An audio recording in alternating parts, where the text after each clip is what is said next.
Are you training for the Dopey Challenge and looking for the essentials that you need to do in order to make sure that your feet are safe and you have a strong race? After all, you are running 4 days in a row, so we got to keep those feet in tip-top shape, as well as prevent any injuries that might sideline us during our training. So today we're going to cover general foot hygiene when you're running long distance races, as well as what to do about things like calluses and blisters, and how to make sure that your feet are moving properly so that you can actually get through all your training and have a fantastic race. Whether you're a seasoned runner or new to things like the Dopey Challenge, this video is going to cover all things foot care that you need to know for successful long-distance running. Listen, a lot of people neglect their foot care while they're training and don't realize that that is the most common issue that people deal with when they're out on the course. Because you are running 4 days in a row, a blister, a callus, an injury, or improper footwear on day 1 or 2 can sideline your completion of actually being able to finish the Dopey Challenge. And let's not forget that if you don't cross the finish line for that marathon, you don't end up getting the Dopey medal. If you get swept during the marathon or during any of the races, you will not get the Dopey medal at the end. And let's be honest, the only reason we do all this is for the medal at the end.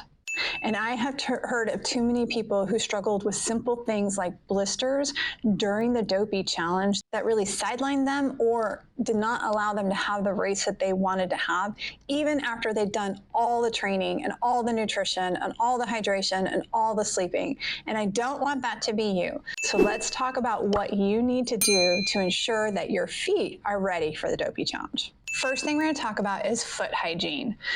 And it's important to understand what your feet are telling you. And literally, I want you to look at your feet right now with your socks and your shoes off. I want you to look at your feet. What are your feet telling you? Are your toes curled or straight and relaxed? Are your arches roughly the same shape? Are there areas that are already starting to form a thick callus? And do you notice any signs of blisters? You see, blisters are caused by friction. So something is happening while you're running that is causing that blister to form.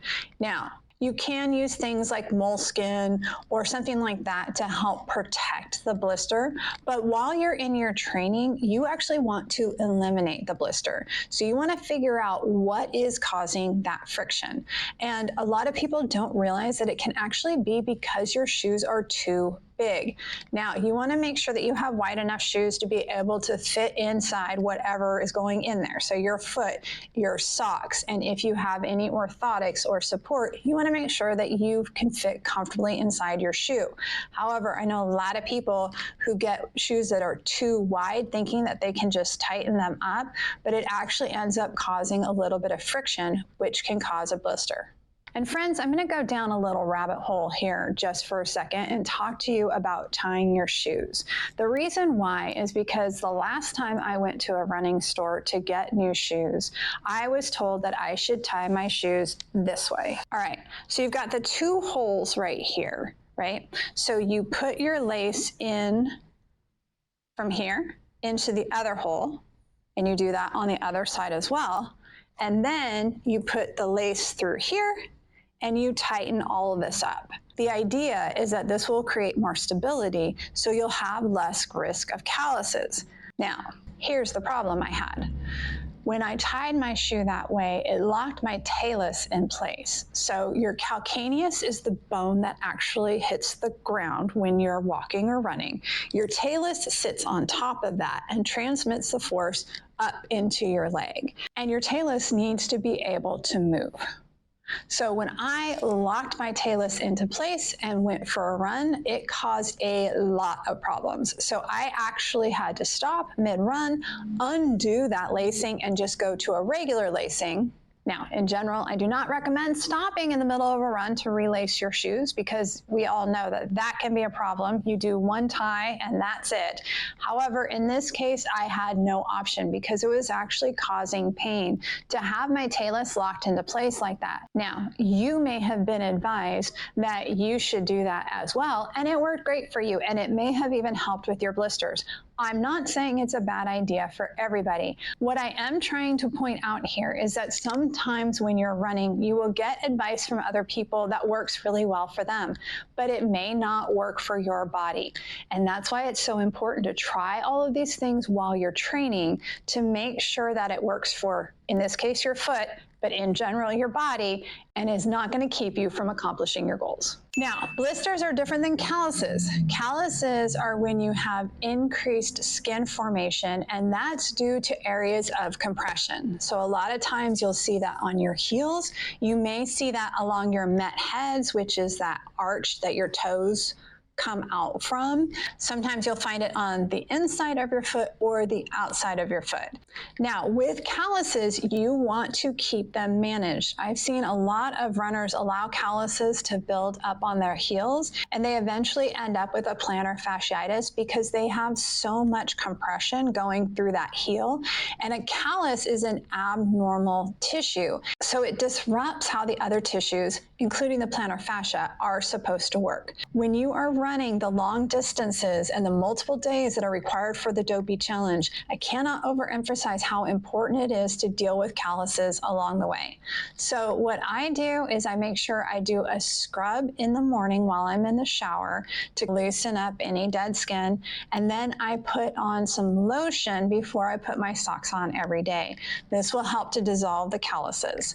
And then once a week I use the foot shaver, which looks like a little bit of a cheese grater, and get any extra dead skin off. Now, it's interesting because there's a huge difference between my left foot and my right foot. My left foot tends to have a lot more callus formation, whereas my right foot, I rarely have to use the little cheese grater thing. Usually the scrub and the lotion does enough for my right foot.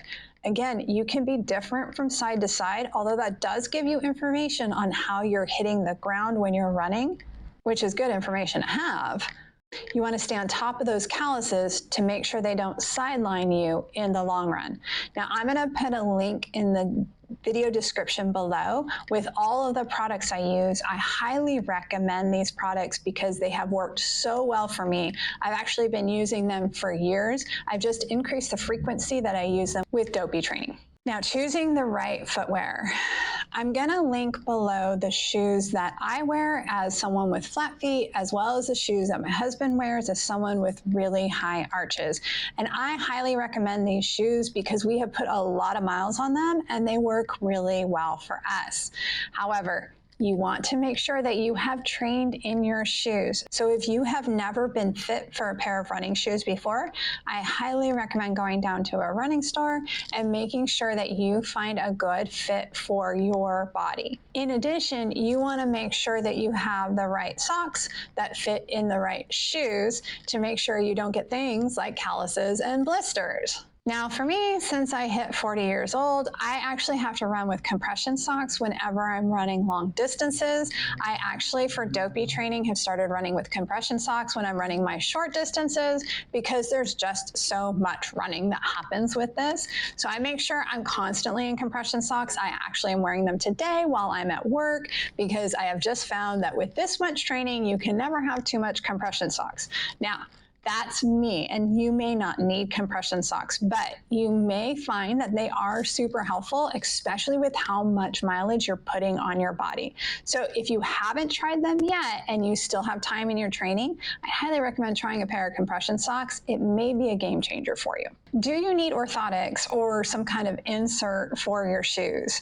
Now, this is a super controversial subject, and I'll admit, much like everything, I have a very strong opinion. My husband has incredibly high arches, and he is able to maintain that arch while he is running long distances. It doesn't matter how long the distance, it doesn't bother him as long as he has a shoe that properly supports that arch. Now for me, I have very flat feet, so when I'm running short distances, I don't like to use an orthotic because I want to make sure that I actually get to work on some foot strengthening while I'm running. However, what I also know to be true is that when I'm running those long distances, my foot totally loses control, and I need to have an orthotic to make sure I'm not jamming down into those joints.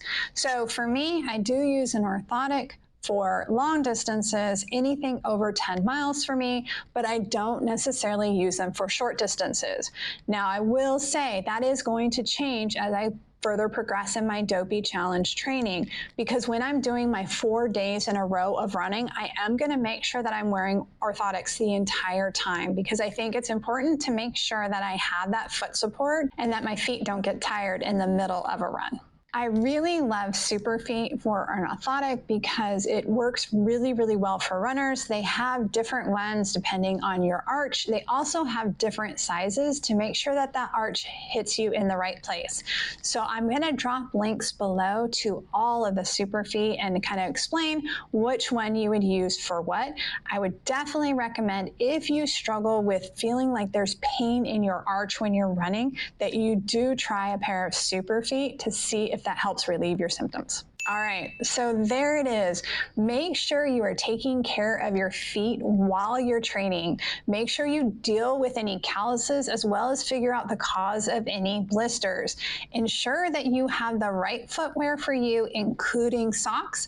And if you've never tried compression socks but struggle with your legs being excessively tired after long runs, definitely recommend giving it a shot. If you don't like them, that's okay. Just make sure you do it while you're training so that you don't have any hiccups during your Dopey.